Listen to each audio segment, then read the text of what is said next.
मैं और माजिद सुबह 10 बजे से क्लिनिक के बाहर बैठे थे। अभी तक हमारी बारी नहीं आई थी। तकरीबन शाम के 3 बज गए थे, मगर डॉक्टर साहिबा का नामो निशान नहीं था। ये डॉक्टर साहिबा मेरे शौहर माजिद की जानने वाली थी। माजिद ने मुझे खुद बताया था कि ये डॉक्टर साहिबा उसकी जानने वाली है, मगर अभी तक इन्होंने हमें अंदर नहीं बुलाया था। जब 4 बजने के करीब हुए तो मैंने माजिद से मिन्नत की, माजिद उठो, हमें यहाँ से चले जाना चाहिए, ऐसे तो हमें शाम हो जाएगी, हमारी बारी नहीं आएगी। मेरी बात पर माजिद भी परेशान से हो गए। तुम सही कहती हो, मुझे उसी डॉक्टर के पास जाना चाहिए जहाँ तुमने पहले चलने से मना किया था। माजिद ने पिछले क्लिनिक की तरफ इशारा किया तो मेरे चेहरे पर फिर से बल पड़ गए। अच्छा ठीक है, हम उधर ही चले जाते हैं। अब और क्या कर सकते थे, क्योंकि इस क्लिनिक में तो जगह नहीं थी। माजिद जिस क्लिनिक का बता रहे थे वहाँ पर रश भी कम होता था। हम लोगों ने उसी वक्त रिक्शा किया और जल्दी से उसी डॉक्टर के पास पहुंचे। इस लेडी डॉक्टर के क्लिनिक पर ज्यादा रश नहीं होता था।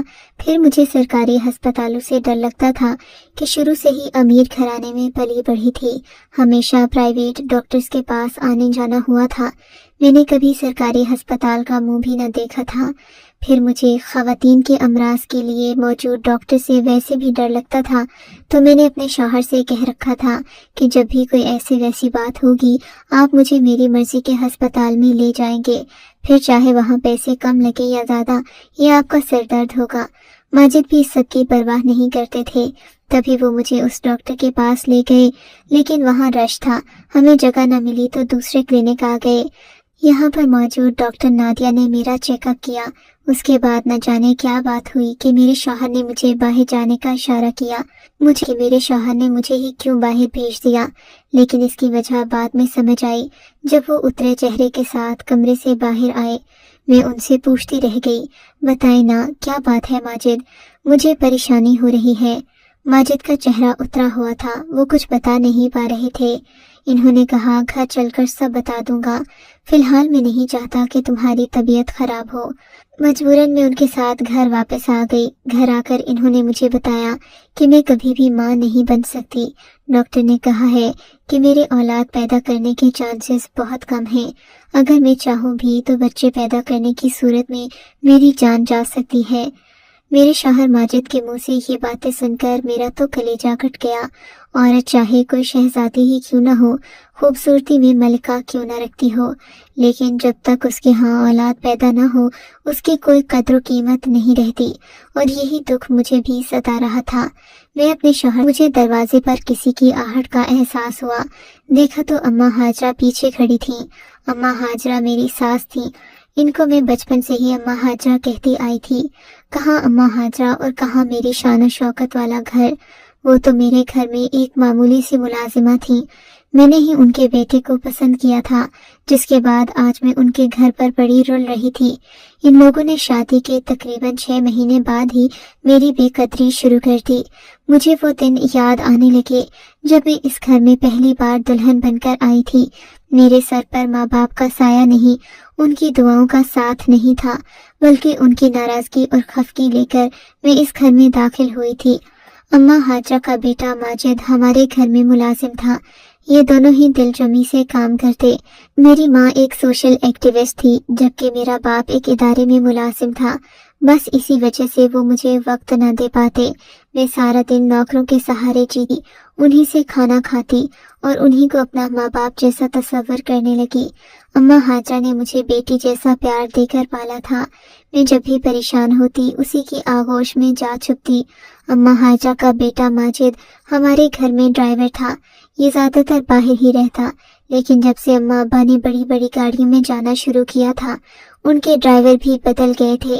वो यूनिफॉर्म वाले और हट्टे कट्टे 6 फुट के मजबूत लोग थे, जिनके साथ अम्मा अब्बा सफर करते और उन्हें अपने गार्ड्स के तौर पर भी इस्तेमाल करते।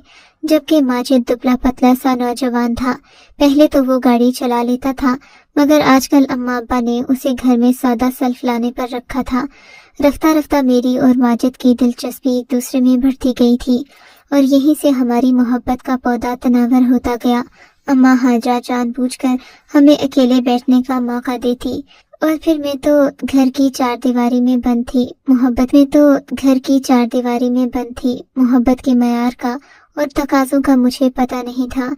बस माजिद जो कहता मैं करती जाती। ये भूल गई थी कि मैं शहजादी और वो एक पत्थर काट मजदूर है। मैंने इस बात को भी नजरअंदाज कर दिया और माजिद के प्यार में खोती चली गई। यहाँ तक के बात शादी तक आ पहुंची। जब अम्मा अब्बा को इस बात की भिनक पड़ी तो वो गुस्से से तिलमिला उठे। इन्होंने माजिद को घर से बाहर निकालने का कहा, मगर मैंने अपनी जान लेने की धमकी देकर अपने अम्मा अब्बा को चुप करवा दिया। बिलाखिर अम्मा अब्बा अपनी रसवाई के डर से मेरी शादी माजिद से करने पर राजी हो गए, क्योंकि मैंने उन्हें धमकी दी थी कि अगर वो मेरी शादी माजिद से नहीं करेंगे तो मैं उन्हें कहीं मुंह दिखाने के काबिल नहीं छोड़ूंगी। न जाने मुझ में इतनी हिम्मत कहाँ से आ गई थी। बहरहाल मुझे सिर्फ और सिर्फ प्यार मोहब्बत से मतलब था। मेरे लिए आसाइशें और दौलत इतनी अहमियत नहीं रखते थे। तभी मैंने माजिद का साथ दी हामी भरी और माँ बाप का घर छोड़कर अपनी मोहब्बत की शादी में बंध कर अम्मा हाजरा के साथ उनके घर आ गई। मैंने यही सोचा था कि अम्मा हाजरा और माजिद मुझे उतना ही प्यार देंगे जैसा मुझे मेरे माँ बाप के घर में मिलता था, मगर यहाँ आकर एहसास हुआ कि सिर्फ प्यार मोहब्बत की बातें ही सब कुछ नहीं होता। जिंदगी में वसाइल न हो तो लड़ाई झगड़े होना एक आम सी बात है। अम्मा हाजरा और माजिद ने भी मुझे तीखी नजरों से देखना शुरू कर दिया, क्योंकि अम्मा अब्बा ने मुझे जहेज में कुछ नहीं दिया था।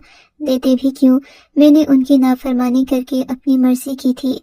अब मैं किस मुंह से उनसे ये कहती कि मुझे जहेज दें या मेरे घर को संवारने के लिए मुझे मदद करें। मैं अपने घर में खूब मेहनत करने लगी। घर के वो कामकाज जो मैंने कभी नहीं किए थे। हमेशा अम्मा हाजरा के हाथ की चाय पी थी, उनके हाथ का बना खाना खाया था। मैंने हर चीज करना शुरू कर दी जो मेरी शान के खिलाफ समझी जाती थी। यहाँ आकर मैंने अम्मा हाजरा और माश करने के लिए अपने सभी अमीराना तर्ज तरीके छोड़ दिए थे, मगर इससे भी अम्मा हाजरा और माजिद खुश न हुए। शादी के 1 महीने बाद ही अम्मा ने ये जिद लगा दी कि मुझे अब पोता चाहिए। अगर तूने बच्चा पैदा न किया तो मैं तेरी तलाक करवा दूंगी। अम्मा हाजरा के मुंह से ये बातें सुनकर मेरा तो दिल दहल गया था। मैं सोच भी नहीं सकती थी कि इतना प्यार करने वाली अम्मा हाजरा मेरे साथ ऐसा सलूक करेगी। बहरहाल मैंने अपने शौहर से यही कहा कि वो एक बार मेरा मेडिकल चेकअप करवा दें, हो सकता है कि कोई उम्मीद बन गई हो। मगर मेरे शौहर ने मेरी एक न सुनी। यूं 3 महीने और गुजर गए। अब तो अम्मा हाजरा की बेचैनी उरूज पर थी। इन्होंने सुबह शाम मुझे तंग करना शुरू कर दिया। मैं रोती और अपने अम्मा अब्बा को याद करती। तब वो मुझे और ज्यादा ताने देती और कहती कि तूने मेरे बेटे को फंसा लिया। अगर ये सब तेरी मर्जी से ना होता तो आज मेरा बेटा किसी अच्छे घर की लड़की ब्याह कर लाता जो सही से घर के काम भी करती और औलाद भी पैदा करती। आज भी मैं और माजिद क्लिनिक में डॉक्टर से चेक करवाने गए थे, जिसके बाद डॉक्टर ने मुझे ये बुरी खबर सुनाई कि मैं कभी माँ नहीं बन सकती। इस बात ने मुझे अंदर से तोड़ कर रख दिया था, और सितम ये कि अम्मा हाजरा ने भी ये बात सुन ली थी। इन्होंने जब ये सुना तो वो रोती पीटती कमरे के अंदर आ गई। माजिद, तूने मुझे बताया क्यों नहीं कि ये बंजर जमीन है?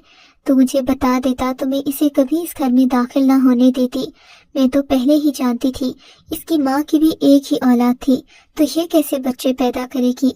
अम्मा हाजरा मेरे माँ बाप के खिलाफ जहर उगलने लगी। मैं हैरत से उनका मुंह तकने लगी। मेरे पास और कोई चारा भी तो नहीं था। ये लोग मेरी अपनी ही मर्जी से मेरी जिंदगी में आए थे। अम्मा हाजरा ने मुझे ताने कोसने देकर इस कदर जलील और रुसवा किया कि मेरी आंखों से आंसू बहने लगे।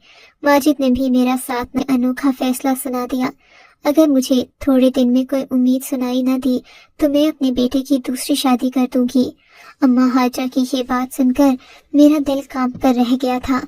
माँ बाप के अलावा अब मेरा सहारा सिर्फ यही लोग थे, और ये भी मुझे अपने घर से निकालने की बातें कर रहे थे। उस दिन मैं बहुत रोई, अल्लाह ताला से लाख दुआएं की कि वो मुझे सही रास्ता दिखा दे। फिर वो 1 महीना भी गुजर गया।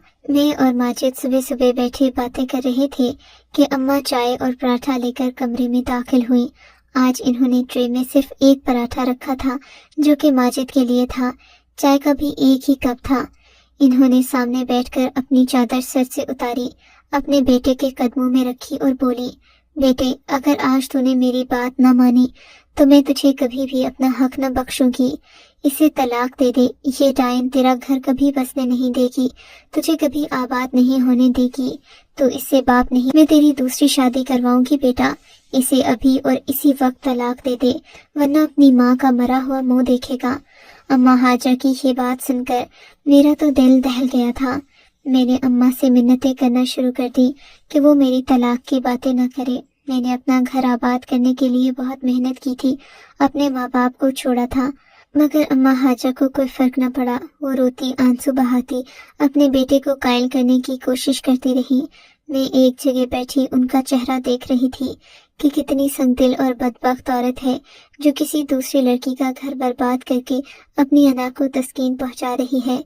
अम्मा हाजरा के कहने पर मेरा शौहर शायद तलाक के अल्फाज मुंह से निकाल ही देता कि घर के दरवाजे पर जोर जोर से दस्तक होने लगी। सबका ध्यान मुझसे हटकर घर के दरवाजे की तरफ चला गया। अम्मा हाजरा खुद कदम उठाती बाहर जाकर दरवाजा खोलने लगी और फिर चहकती हुई अंदर आई। मैंने साथ उसकी बड़ी बेटी नाज़नीन भी थी, जो शादी के बाद हमारे घर कभी कभी ही आती थी, लेकिन जब भी आती अपने भाई से कोई न कोई ऐसी बात कह जाती कि वो मेरी हिमायत करता। इसी वजह से नाज़नीन मुझे अच्छी लगती थी और आज नाज़नीन को देखकर मुझे बहुत खुशी महसूस हो रही थी, क्योंकि मैं जान गई थी कि नाज़नीन ही मेरी वो वाहिद सहारा है जो मेरा साथ दे सकती है। इसीलिए नाज़नीन के आते ही अम्मा और माजिद ने अपना रवैया दुरुस्त कर लिया। नाज़नीन मुझसे घुल मिल कर बातें करती थी। मैं किचन में उनके लिए खाना बनाने चली गई। थोड़ी ही देर में नाज़नीन भी मेरे साथ आकर खड़ी हो गई। तुम्हें कोई मदद चाहिए? हाँ, मदद तो बहुत चाहिए, मुझे आपकी बहुत ज़रूरत थी। मेरी आंखों से आंसू टप टप गिरने लगे। अरे तुम तो रो रही हो, क्या हुआ है? सब खैरियत तो है? नाज़नीन बाजी की बात सुनकर मैंने अपना सारा दुख उनके सामने रख दिया। मेरी बात सुनकर वो सोच में पड़ गईं। बात तो तुम बिल्कुल सही कहती हो। तुमने इस कदर कुर्बानियां दी हैं, अब इन लोगों को ऐसा नहीं करना चाहिए, मगर मैं क्या कर सकती हूँ। औरत की औलाद न हो तो वो वाकई अधूरी होती है। नाज़नीन बाजी ने भी जब ये जवाब दिया तो मेरा दिल जैसे दरमियान से दो टुकड़े हो गया। मैं फूट फूट कर रोने लगी। तब इन्होंने मुझे तसल्ली दी और हमदर्दी से कहने लगी, तुम फिक्र नहीं करो, मैं तुम्हारे लिए कोई ना कोई हल तलाश करूंगी। नाज़नीन बाजी की बात सुनकर मैं पर उम्मीद हो गई। लेकिन नाज़नीन बाजी, आप क्या करेंगी? अल्लाह ताला ही औरत को औलाद दे सकता है, कोई क्या कर सकता है इस मामले में?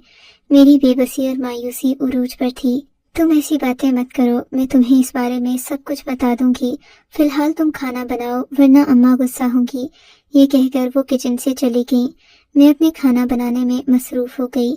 शाम के वक्त मुझे दोबारा नाज़नीन बाजी से बात करने का मौका मिला।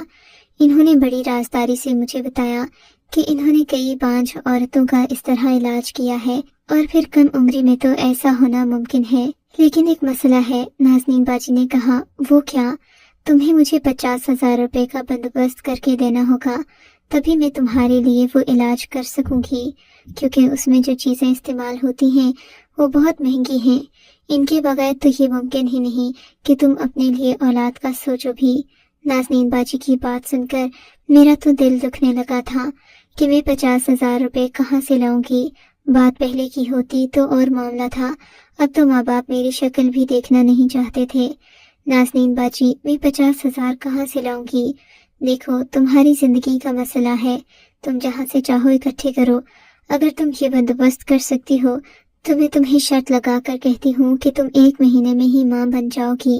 नाज़नीन बाजी के लहजे में इस कदर एतमाद देख मैंने उनसे वादा कर लिया कि मैं 50,000 रुपए का इंतजाम करके रहूंगी।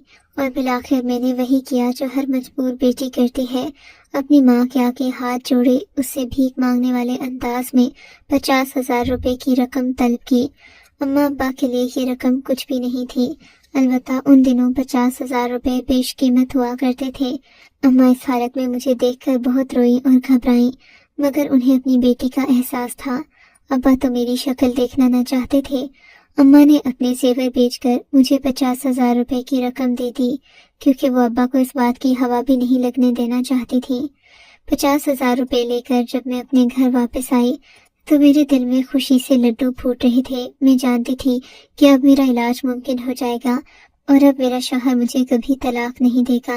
मैंने वैसे भी उससे कसम ले रखी थी कि वो मुझे 1 साल से पहले तलाक नहीं देगा। नाज़नीन बाजी ने जब मेरे 50,000 तो खुश होकर बोली, बस अब तुम फिक्र ही ना करो, ये पैसे तुम मुझे दे दो, मैं तुम्हारा इलाज करूंगी। नाज़नीन बाजी ने मुझे कहा कि हर रात मुझे उनके साथ उनके घर जाना होगा, क्योंकि ये इलाज सिर्फ उन्हीं के घर मुमकिन है। नाज़नीन बाजी की बात से मैं मुत्तफिक तो ना थी, मगर मजबूरी में सब करना पड़ता है। मेरा शौहर वैसे भी इन दिनों शहर से बाहर कमाने जा रहा था, और अम्मा को तो पता ना होता कि मैं कहाँ हूँ और कहाँ नहीं, जिंदा भी हूँ या मर गई हूँ। एक दिन बाद की बात है, मैं अपने शौहर के जाने से अलग परेशान थी और मेरी तबीयत भी कुछ खराब थी। अम्मा हाजा अपने कमरे में सो रही थी। मैं नाज़नीन बाजी के आने का इंतजार कर रही थी, क्योंकि अब मेरा इलाज शुरू होने के दिन आ गए थे। थोड़ी ही देर गुजरी थी कि दरवाजे पर हल्की सी दस्तक हुई। बाजी नाज़नीन ने मना कर रखा था कि मैं घर का दरवाजा बंद न करूं, वरना अम्मा को मेरे आने का पता लग जाएगा।